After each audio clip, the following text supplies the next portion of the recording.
Imagine with me, if you will, a simpler time in Colorado. Wide open spaces of parking lots downtown, far as the eye could see, an asphalt monument to our adulation of the automobile, our aspiration that anyone should be able to drive anywhere and park within feet of the front door. That simpler time has been replaced with the realization that paving half a city into a checkerboard of parking lots sucks the soul out of a place and actually makes it harder to live in cities. Our Spencer Soysher looks at why Denver may just scrap minimum parking requirements everywhere. Finding a parking spot in Denver's Capitol Hill takes time and patience. People have already self-selected. They said, geez, it's so hard to have a car here. I'm just not gonna. Cap Hill was built during a time when you parked your horse, not your car. Since hooves were ditched for wheels, the city has required a minimum number of parking options for new buildings. Until maybe now. It isn't that we're gonna have a whole bunch of apartments that are built in the future with no parking. City Council member Chris Hines is co-sponsoring a new proposal that gets rid of minimum parking spots for new developments in Denver. The developers will still build parking. The city's not just getting out of the business of making them. He says a state law that gets rid of minimum spots near transit applies to the majority of Denver already. So just rip the whole Band-Aid. City's kind of making us do it anyway. Why not the rest of the city? Hines says this will remove red tape by avoiding complicated zoning rules that apply for parking minimums and makes it so builders can get permits quicker. But while the bill is advancing to the city council, it may not be great for the whole city. For the rest of my council district, probably west of Federal, they're not going to like it. Council President Amanda Sandoval thinks Northwest Denver already has been impacted by too much housing with too little parking. Tennyson has already seen mass redevelopment with not much parking. But after the state law takes effect, Hines doesn't think the city law would change much. He thinks it'll just speed up building. The easier it is for us to get developers to build housing, the better. Hines says he's not worried that developers would skirt parking options just to be able to add more units, maybe a couple here and there, but not on a large scale. He said builders know that people who have a car and are in a market for a new place likely won't pick their building if there's nowhere to park. So as we look at this issue on a statewide level, kind of Denver's going one way, a bunch of the suburbs are going another way. Right, and if you look at the lobbyists who were supporting the bill, the original state bill, the majority of them that were for it were actually the ones who were supporting if you look at the original bill and you look at the lobbyists who were behind it, the people who were supporting it were more of the small cities who were not so interested in this, and then the people who did support it, well, Denver and the homeowners associations. Gotcha. Spencer Soysher, thank you. The city of Denver is suing the Trump administration for the second time in 2 weeks. After announcing a $250 million budget deficit yesterday, city leaders are suing, trying to make sure Denver doesn't lose out on millions more in federal funding. Denver joined nearly 36 cities and counties in a lawsuit filed Wednesday in federal court. They're suing over a memo from the U.S. Department of Transportation that threatens to pull transit funds from jurisdictions that don't fall in line with what President Trump wants on immigration and diversity, equity, and inclusion. Mayor Mike Johnson says that could impact $300 million in infrastructure funding and $570 million in funding for the airport. Denver has not actually lost this money yet.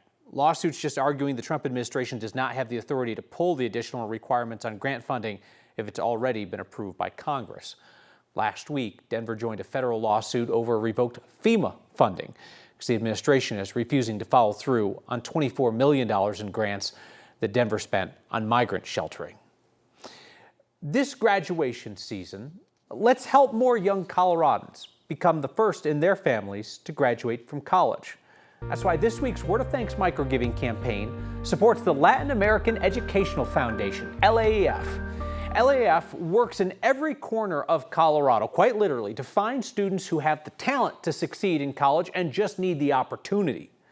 80% of their scholars are first-generation college students. 75% come from low to moderate income families. And they're everywhere. 1 in 3 are from rural Colorado. LAEF scholarships renew each year with the student until graduation. They come along with one-on-one success coaching, and they're matched dollar for dollar by many colleges and universities across Colorado. LAEF scholars are driven to succeed, and they graduated at a higher rate than their peers. So right now, at this moment, LAAF is deciding who is going to get this year's scholarships. They have more than 600 applicants from around the state, and they have the funds to add 41 new scholars to their ranks with a 4-year commitment to them. The money that we raise together is going to enable them to give even more scholarships this year. So say we raise $40,000 and you do that regularly week to week. That is 13 more students, 13 more families in Colorado getting that phone call that they landed an LAAF scholarship. Scan the QR code on your screen or text the word thanks to 303-871-1491 to get that link to donate. More than 5,000 of you have signed up to become monthly donors to the Word of Thanks Fund. You put in your info once, we automatically split your monthly donation among every nonprofit we feature. It's meant these recent micro-giving campaigns have started with more than $30,000 in donations. So a quick note, this is a slimmed down version of Next Tonight before we turn things over to the Rockies game on Channel 9 and KTVD Channel 20 at 6:15. At that point, we will keep rolling along for the rest of Next on our streaming app, 9 News Plus. If you've never tried out streaming, it's easy and free to download on Roku, Fire TV, or Apple TV. But don't go anywhere just yet. We will return with more news, including Denver's plan to corral the chaos of scooters and e-bikes that litter the sidewalks. There's no silver bullets when it comes to scooters. I wish there were. And something that I have wanted to say about the Colorado Rockies for quite a while. Stay with us. That's next. I'm not mad. I'm just disappointed. If you're a parent, there is a good chance that you have said those words, and I've thought about that as I considered buying tickets to take my kids to a Rockies game.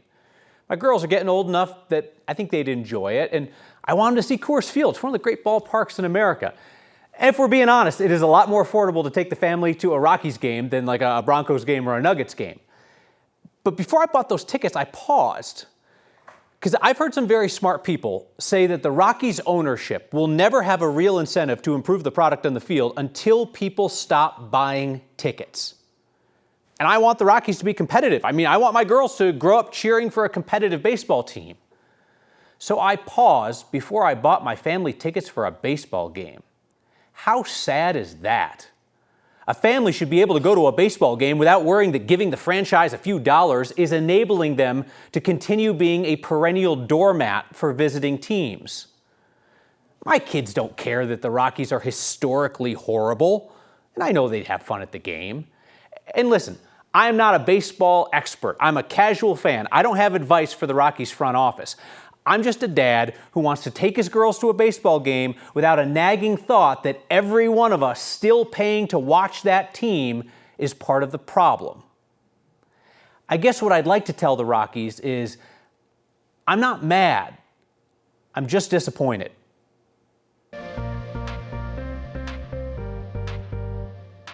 Well, we've got severe weather unfolding across the eastern plains. We do still have a tornado warning in place here for this cell that's moving generally in between Akron and Otis. There are several areas of rotation. One actually did go through Akron, but the main area of rotation looks like it may go to the east side of Akron. This tornado warning will go for another 15 minutes. We've seen a tornado up and down, and there's also another cell down to the south, which was producing some big hail. But that is one of the main parts of this story here today. We've seen golf ball to tennis ball size hail. These were shot here in Marino. Janae Michelle sent those to Kyle, actually. Tomorrow, these storms will move closer to the Front Range. We have a weather impact day. Watch for severe weather between 1 and 11. And man, it looks like outdoor activities are going to be very difficult on Sunday, Kyle. Lots of frequent weather and widespread storms. Denver is testing technology. They're going to try to keep scooter riders between the lines. I think I'm one of the few left. That's probably why I'm here. In fact, it is. Ahead of Memorial Day, a 101-year-old veteran fortunate enough to come home reflects on his long life as Next continues streaming on 9 News Plus. For everybody else, the 8-42 Colorado Rockies and the 30-19 Yankees.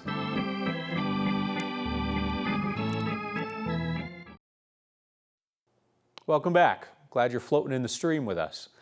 Democratic Governor Jared Polis has vetoed a bill putting new safety requirements on rideshare companies like Uber. That company had threatened to leave the state entirely over this. Bipartisan bill would have allowed drivers and riders to opt in for audio and video recordings of their rides. It would have required more frequent background checks for rideshare drivers as well. The bill was backed by sexual assault survivors who said they were attacked by rideshare drivers. That included one of the bill's sponsors, Democratic State Rep Jenny Wilford from North Glen. The governor's veto letter today says he doesn't want to push rideshare companies out of Colorado. He said the audio and video requirements were too much. The governor said that strengthening background checks is common sense. He wants state legislators and regulators to pass a more narrowly focused bill on that. Polis has reliably vetoed new regulations on large industries this year. He also blocked a bipartisan bill that would have required social media companies to take stronger action against illegal activity on their platforms. Colorado's Democrats are writing protections for gender-affirming health care into state law, while the federal government continues to limit access. Today, Governor Polis signed a bill requiring health insurance plans in Colorado to cover gender-affirming care, including hormone therapy and surgical treatment. It adds new privacy protections by removing testosterone from a list of prescription medications tracked by the state. But the Republican budget bill that's working its way through Congress would ban insurance coverage for gender-affirming care through Medicaid and the Affordable Care Act, not just for minors, but ban it for anyone. It's not clear how many people in Colorado would lose their coverage under that provision because there's only an estimated 270,000 transgendered Medicaid beneficiaries in the whole country. Not all of them even use the coverage for gender-affirming care. A couple accused of staging a cross burning in the Springs has been found guilty of conspiring to threaten that city's first black mayor, even though they claim that what they did was to drum up support for his mayoral campaign. Prosecutors say Derek Bernard and Ashley Blackcloud, who are black, orchestrated this cross burning and defaced a campaign sign for now Mayor Yemi Mobolade, then sent the video to local news outlets so there would be sympathetic coverage of his campaign. Attorneys for the defendants claim it was political theater meant to call attention to racism in Colorado Springs. The defense team also claims that Mobolade knew about this hoax, while prosecutors argued that Mobolade and his family perceived the cross-burning as a real threat. Mobolade was questioned by the FBI, never charged with any involvement in the hoax. This afternoon, a federal jury found Blackcloud and Bernard guilty of conveying false information about a threat. They face up to 10 years in prison. Riding one of those e-scooters on the sidewalk is illegal in Denver, but you would not know that if you go out and risk your life playing Frogger with those things on the sidewalks. So the city's turning to new technology, trying to keep riders where they belong. Here's Evan Krugel with that. At the corner of 18th and Larimer in downtown Denver, a cute bear on a scooter now guides riders to a designated parking spot. For now, ending a ride here is a recommendation, but next year, it'll be a requirement. You will have to end your trip at a parking corral. That'll be the only place where the app allows you to end your trip. Senior city planner Nathan Pope says riders who try to ditch their scooter like this will be met with an error message, and the meter will keep running. There won't be a button in the app to allow you to stop your trip, so the meter will just keep running, and so that's your incentive to find the nearest corral. The change is part of a new ordinance approved by City Council earlier this week, one that will also require companies like Bird and Lime to develop sidewalk detection technology to keep riders on the road. And so it's things like cameras, gyroscopes, vibration sensors. Currently, Bird and Lime have some portion of their fleet. It's not every device, but some of them have these sensors turned on, and they're beginning to collect that data and share that data with us. Those scooters will also eventually scold riders for breaking the rules. The scooter could emit a beep if you're riding on the sidewalk saying, hey, move down into the street. Or it could be a little end of trip report that says, hey, you rode 20% of the time on the sidewalk. Try not to do that next time. Nathan says they could ban people who repeatedly break the rule, but he says perfecting the tech and educating people will come first. And we just really want to make sure the technology is accurate before we take that next step into some of these other features. The new rules begin next June, around the same time the city chooses new contracts for who gets to operate scooters in Denver. For Next, I'm Evan Krugel. Only certain portions of the city will get those designated parking corrals, and the locations are still being finalized. All the new regulations are part of an effort to reduce scooter injuries. We told you how Denver Health reported nearly 2,000 scooter-related visits last year. If I'm not mistaken, average age of those injured, over 40. My people, what are you doing? We don't belong on those things. Back with your feedback and the perspective of a veteran next. Memorial Day will be marked throughout the weekend, remembrance of those who gave their lives in service to our country. Among the voices you'll hear are those of veterans fortunate enough to make it home, like 101-year-old Chuck Carlson. So we're turning our favorite Friday night segment over to him.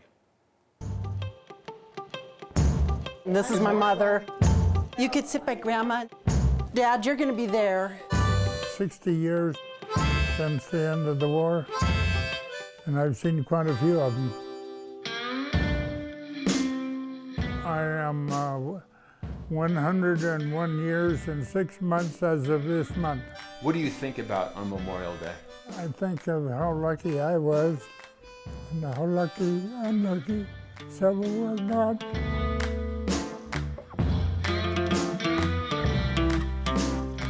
Yeah, why me? I think I'm one of the few left. That's probably why I'm here. I'm celebrating one of my great-granddaughters over here, and so time moves on. What do you look forward to? Being with my wife. So that's what I look forward to mostly, is celebrating the next day with her. We've been together for 71 years. Who's this guy? Uh-oh. Well, that's a good picture of the tents we lived in. I'm lucky to be here, and I'm very fortunate to have the family I have.